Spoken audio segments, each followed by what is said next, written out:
my third or fourth weekend, send me a video of him masturbating. I would not recommend you do that to any of your. I'm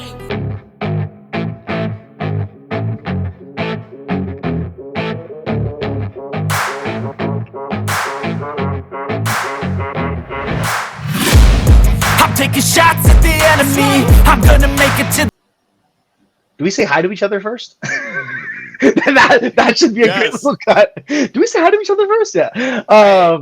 Hi, Connor. Hey, what's up, Mike, man? Good to see you. I know we had a week on, a week off there or so, and now we're back. But hey, for everyone watching, we've got new little boxes. It's comfy, and we're ready to bring you guys some great content. But yeah, man. I mean, I know the goal of today. You know, we want to talk a little bit about picking a boss. I mean, I have some friends, I'm sure you have too, who've been impacted by the recent layoffs. I know you just made a video. Was it last week? I think you were sitting in your car talking about some good managers you've had, some bad. But I mean, I've had some awful. I'll save my juicy tidbit for the end. But I was thinking of my friends who are getting laid off right now. A lot of them are like, do I leave sales? And I'm like, you were done that dirty by a boss who made you feel that you're gonna like.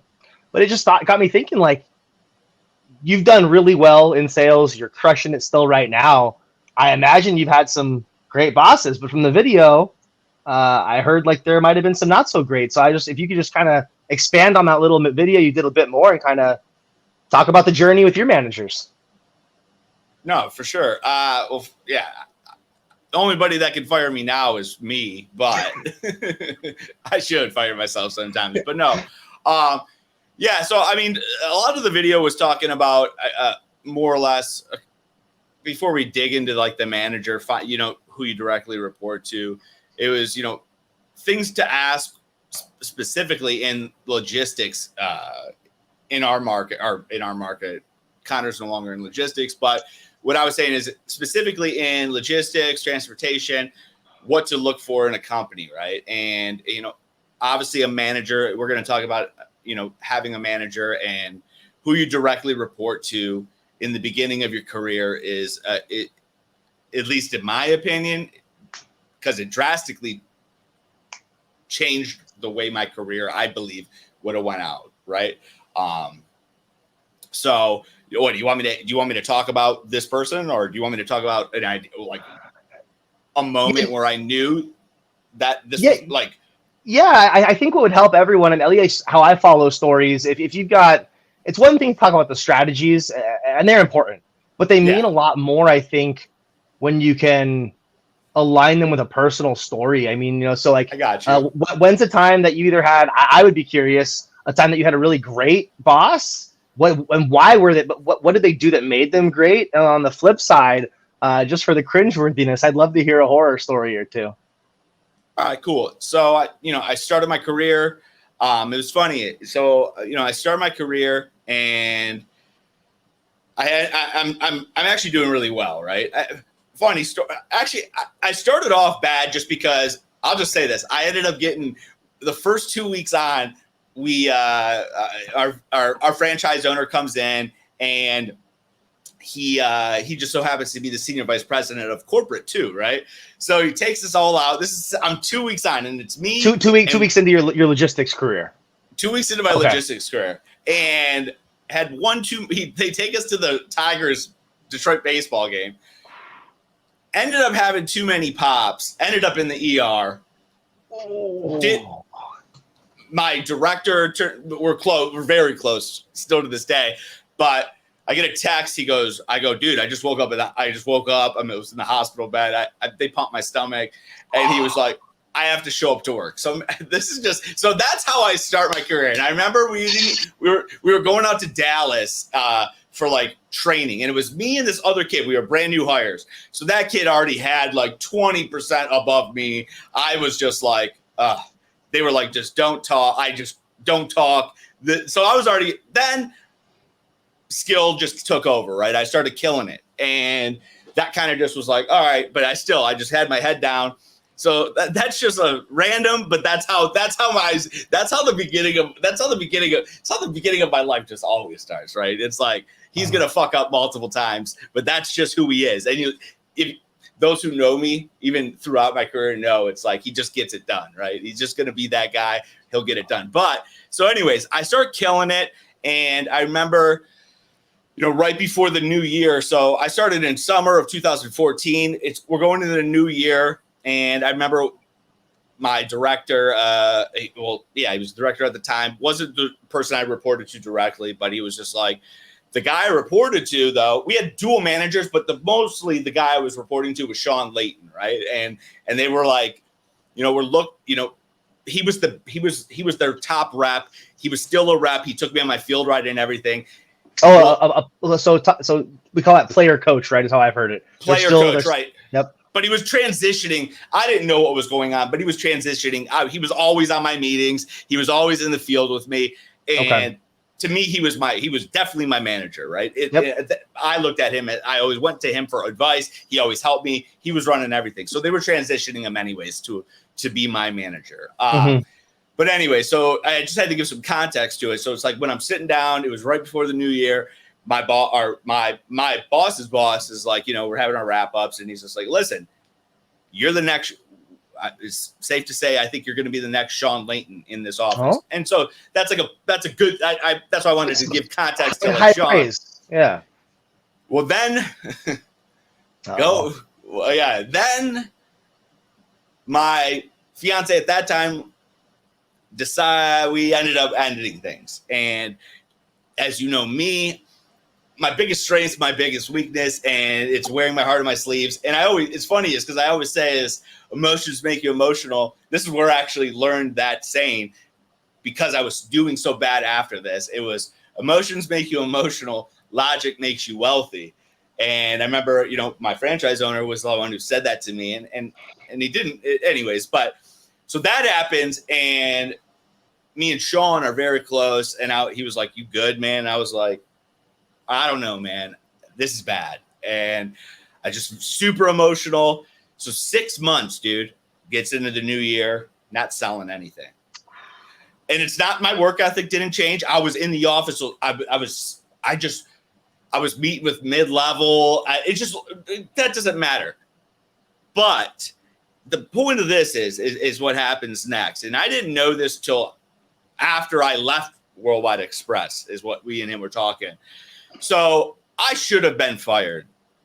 Well, like people were coming and going, getting turned over before me that I should have been on that chopping block. Right.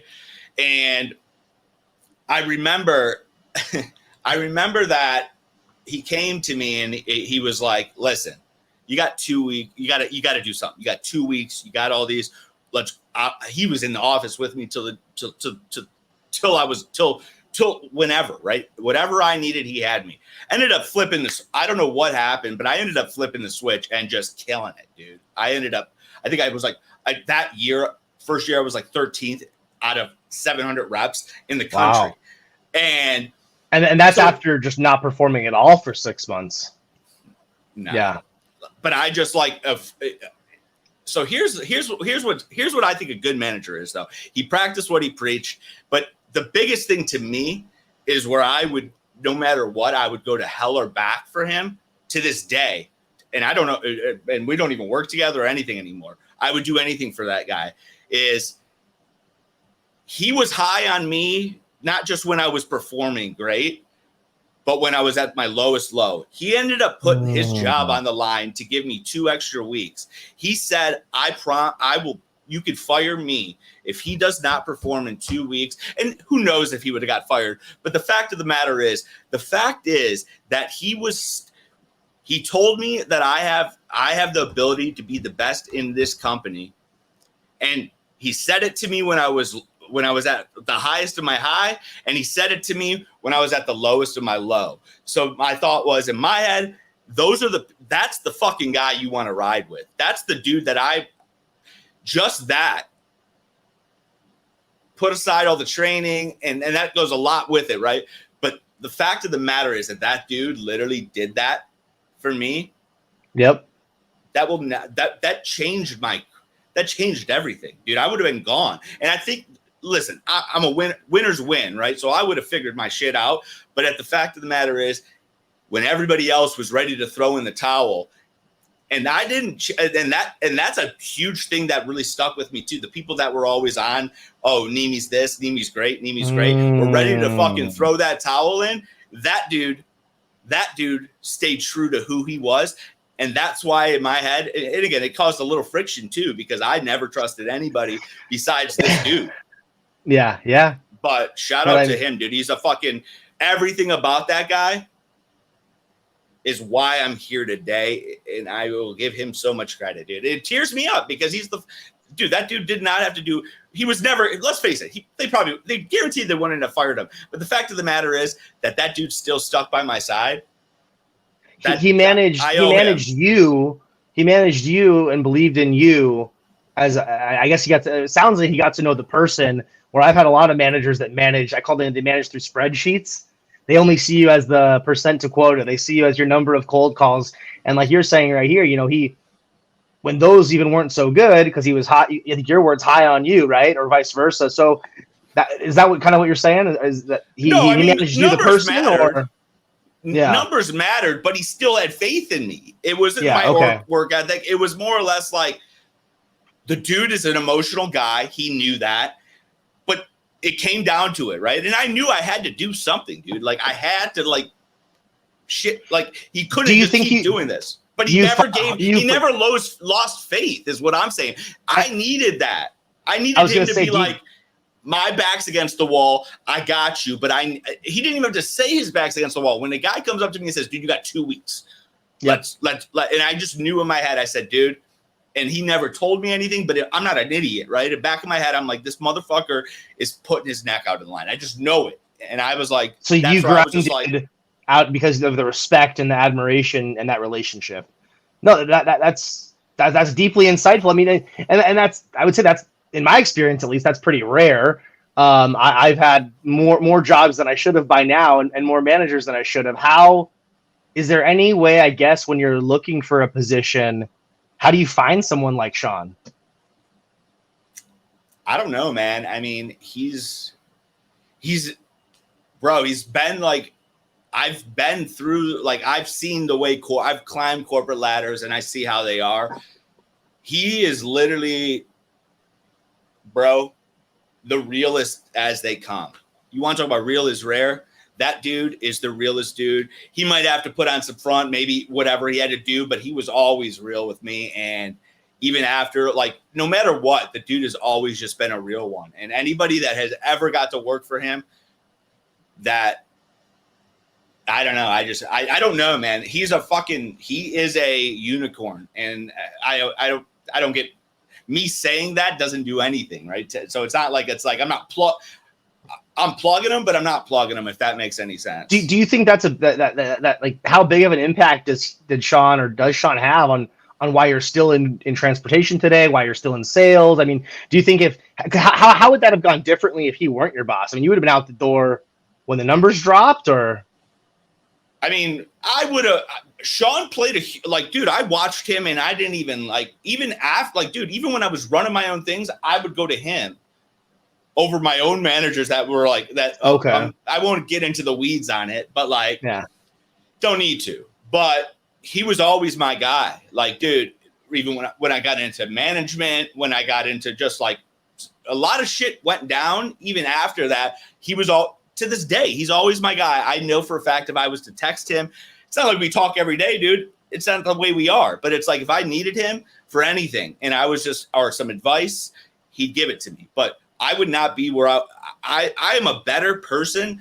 I am a better salesperson. I am a better business person because of Sean Layton. And not even just because of him. I got the icing on the cake was I got to learn from him, right? Yeah. And he got to teach me directly. But I would just seeing him, just being in the same fucking room as the guy when he was a rep, to listen to, I would literally listen to his calls. I would literally my goal was to be Sean Layton on the phones. He was a stud on the phone. That was my goal. I remember that. I was like, and he'll tell you this day, you're better than me. You need me. I told you remember we got all drunk one night on, this is after I was doing doing well, but it was just like, he was like, I told you you're way better than me. And like, that doesn't, I'll never think that, right? Because it's like, at the end of the day, he's the man. And anyways, I'm a better person. I'm a better business person because of Sean Layton. He's out of a corporate setting. He is the only dude that anybody that I could ever say in my entire career that I would 100% run through hell or back for. One person, and that would be Sean Layton. And that's the truth. I met some good people, but he's a dude that I've never had to question if he's fucked me over. And he's fucked up. We've had arguments and we've done things wrong, but he's always came to and said, I fucked up. That's on me. Cool, man. You're learning. I'm learning. You're being a new manager, but he's always owned it. He's always fucking owned it. And that's what I can respect, dude. And I think everyone can. Boss or not boss. Yeah. Well, I want to circle back on the boss or not boss part in a second, but I mean, it sounds like what makes a good leader, at least in Sean, right? Leading by example. He can get in the pits. He can make the calls. He can do it. And he does it well. Accountability, right? Admitting when they're wrong, accepting where the buck stops. I think in middle management, the thing that is missing in most places is, it's always someone else's fault. It's ops' fault. It's the VP's fault. It's the customer's fault. So the fact that he can own it. So leading by example, accountability, believing in the reps, and being genuine. Those all sound like characteristics that made him a good leader. But I want a really important piece, especially we started this episode talking about layoffs, is you stayed in touch with Sean even when you went somewhere else. And it sounded like that was in a friend way, but also in a mentor way. Someone you can ask for advice. I mean, is that a theme that you've done? Do you have a couple people from your past that you keep as mentors? And also, how do you approach that? I think a lot of people, when they leave companies, they don't feel comfortable still texting or staying in touch. Is there a way to, I think mentors are important now more than ever with the layoffs, with the growth. How do you think people are able to ask for that or start that? If they don't have a mentor today, how can they find a manager they liked and make that happen? It's a hard question. I always say this: don't ever burn a bridge, regardless, right? Whether that person was certain people, I never burn a bridge. I will never burn a bridge, but I'll never do something for certain people, right? I won't burn that bridge, but it's like, you are what you are, right? The way I see it is, it's like, I'm not going out of my way. It is what it is. So just never burn a bridge. You never know. You just never know, regardless if that person was great or a piece of shit to you. I just would say, don't be the person that burns the bridge. But you just gotta, I don't know. It's hard, dude. I mean, most people you can't just be like, hey, you want to be my mentor? Like, it just depends on it, right? It's like, if you sucked, I don't know, man. I mean, you're taking up time from that person, right? I don't know. Do I sound like an asshole saying that? It's just like, I mean, a better question might be, how have you been able to do it? Just speak from your own experience. How have you been able to keep these numbers, keep these connections? Me and him. I mean, dude, I'm saying, like, because I've done not just Sean though. I think you mentioned before you've got a couple other people. Because I did well. Okay, so yeah, you showed up and you worked hard and they respected that. Here's the thing: is if you got to do something for someone, right? You got to be a value of someone. Like, I know we want to sit here and say that, like, I know a lot of people want to believe that everybody's just doing it for freebies and fun. And dude, I want the best for everybody. But by the end of the day, more times than not, if you want to get someone's time, what value are you bringing them? What value did you bring them? And even if you did bring them value, have you done enough for them lately, right?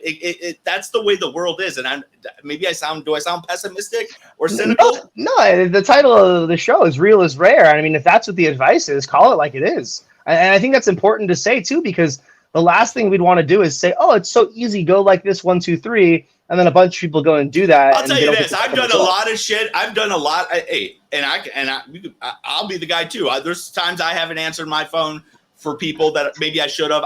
Maybe I'm busy, missed it. But let's just put it this way: out of a lot of things I've done for certain people, and I would say this: high hopes, low expectations, and it's harder. It's easier said than done.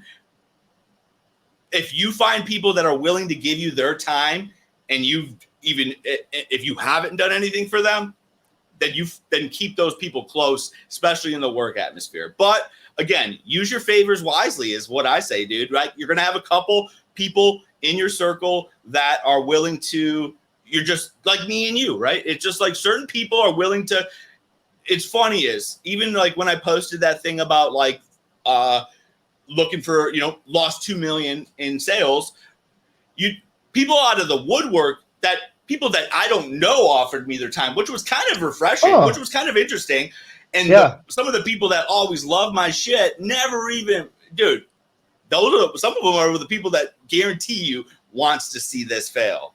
But I'm going to get on a rant there. I would say, dude, it's a hard thing. If you can find someone to mentor you, great. But it's a lot easier if you've worked for that person, done well with that person, and stayed on and have some type of bond with them. Find someone that just treats you like. Here's the thing: it's like friends, right? You know who your real ones are. You might not talk to them all the time, but you know damn well if you called them, you can reach to them. They would reach out to you. You're not asking them for all this shit. You're not bugging them. I got friends today. Will stand up in my wedding. They don't call me, ask me for a bunch of shit, but if they need something, they know I'll be there in a minute. So I know that ranted, but yeah, but it's good stuff. I mean, I think it's even taking it outside of the work setting. Let's say everyone at your work, for viewer people, everyone at your work sucks. They'll never want them to be your mentor. Who do you follow online? Who can you tag and say, hey, if I see someone looking for freight services, I could just tag them. Hey, Mike, I think this might be a good lead for you. That's adding value. If someone's looking for a job and you can introduce them to your friend who does good work, hey, talk to Bob. Here's a job. Thought of you. If you see a really cool conference or an article, so I'm just thinking there's way, because you said do good work, and then there are other ways outside of working with someone that you can add value, and then 3-6 months down the line, hey, I love your stuff. I've been whatever. Hoping we could chat. You might be able to start it that way. My bad, dude. Because I thought you meant like in depth, like a mentor. Like, sure. I'll bust out. Like, I'll help anyone out if it doesn't take me much time, right? Like, I want to help. If I could help the world out, I would help every single person I could. But that's just not sustainable. But my thought was when you said like to find a Sean Layton, for someone to find a Sean Layton, they gotta just put in some work. They gotta build that comes with. That's a unicorn. Yeah, no, sure. But and I think it's good to answer both, because you should find that. I think one of the best things anybody can do is find a long-term, deep mentor like that, someone to run as you grow through your career and through life. Having someone who's been there. Yeah, finding someone who's done that before is important. But a new manager is. I think that's why I got lucky. He was fresh off. I'm new. He's new that way. Okay. We learned together, but it was like he was in the grind. That's where I kind of got when I got into management. I was like, dude, I use this. That's how I would approach things. I said, hey, listen, I know shit. I remember my first hire, Ryan Henningsen, dude. Shout out to him. He's leadership now in Blue Grays. I remember he came to me and I said, listen, I don't know shit about much, dude. I said, I'm a brand new manager in a brand new territory. I'm just going to be very blunt. If you want a manager that's going to be, has his shit dialed in, it's not me. But if you want someone that's going to be able to teach you how to be a number one sales rep and grow with them and grow with me, and that's where it's like, I think new managers that are good, I don't know. That's, at least in my opinion, that's what I got, right? He was a new manager. He was learning. He didn't know shit about leadership. He knew a lot about selling. And we learned together, and I think that loyal and him just being loyal was a huge thing to me. Have you had, shout out to Sean and Ryan, good job, Ryan. That's a good manager. Do you have any horror stories? I mean, stories. A ton. I think it makes me. I had a split manager. Once I got good, it just narrows this person down. Let's just say this. Yes, I've had some bad, horrible. So kind of why I went on my own, dude. I ended up just like, you know what it was sad is because I was like, even my VP, right, at Worldwide, he became VP. Very, very, we're not as close. We're still close, but not like, I haven't talked to him in a minute, but if like, he's another one, dude. But it's like, those shoes were super big to fill. And I never found that again. And I kind of just said, fuck it. That's kind of where I kind of jumped a little bit. Chris Capillas was a good one. He just taught me Chris Capillas was a guy that taught me where I needed to be from an enterprise level. I always say he sharpened my skill set from being just that like savage, I'm going to get the meeting, to more or less like, I'm not a dumbass. Let me put some brains behind what you got to say, because you have the smarts. So that's where it's like I needed that. But after that, it was kind of like I couldn't, like, it was just kind of like, dude, I'm done climbing this corporate ladder. I'm going to go do it for myself, because it's like nobody could fill these shoes. And maybe that's a flaw of my own, but like I think that's the natural progression of things, man. At least for my side, is you had the tools in your bag. Like you said, you knew how to use them. They were all sharpened. I think there's kind of two ways you can go. You can go be that awesome leader that you had. You can climb the corporate. You can go manager, leader, director, VP. You can be that, what you always liked, and go be that. Or you can go out on your own and do your own thing and use all those tools you have now to crush it. So I think that's the natural progression of things. And I would say, I mean, for people kind of in that spot, people need to pick, what path do you want to take? Do you want to go be leadership now that you've had a good and bad leader, or do you want to go out on your own? But see, here's the thing is, though, you could, like, I was a leader at corporate, but I kind of got tamed, right? It's like, and then I thought to myself, at where I'm at now, I could be a leader to everybody, right? I could give advice to anybody that wants to take it and lead that way, right? Why be pigeonholed? And this is just my own, this is what I find fulfilling, is I don't have to be pigeonholed into just focusing on, it's like having a kid, right? It's like being pigeonholed and just focusing on them, when I could just focus my time and give my advice and maybe help 1,000 people versus 100. Yeah. If that makes sense. No, that makes total sense. And I think, I do want to get to this and make it actionable for people. That video that kind of started me asking you the questions I wanted to know, the behind the scenes. When someone's looking for a new job, and you can be freight specific, but if you're looking for a new job, a new manager, a new place to be, are there things you can do that can better your chances of getting a good manager? And what would those be? I would start as it's questions, right? So like I said in the video, I would first and foremost, you want to be able to, if you're not getting interviewed by the person, or you're not getting to spend maybe a day in the field, or a whole day with that person that's actually going to be managing you, that's a flag, right? I got to spend that time with Sean, right? And challenge that person. You want to be able to, so know that, challenge their opinion. Challenge their opinion is a huge one. And you can tell right off the bat, if you challenge someone's opinion and they get defensive, it's not for you. Because you don't want that person, seriously, that person wants to be surrounded by yes men. They're not willing. You'll never be able to have an idea with that person. That's a huge one, right?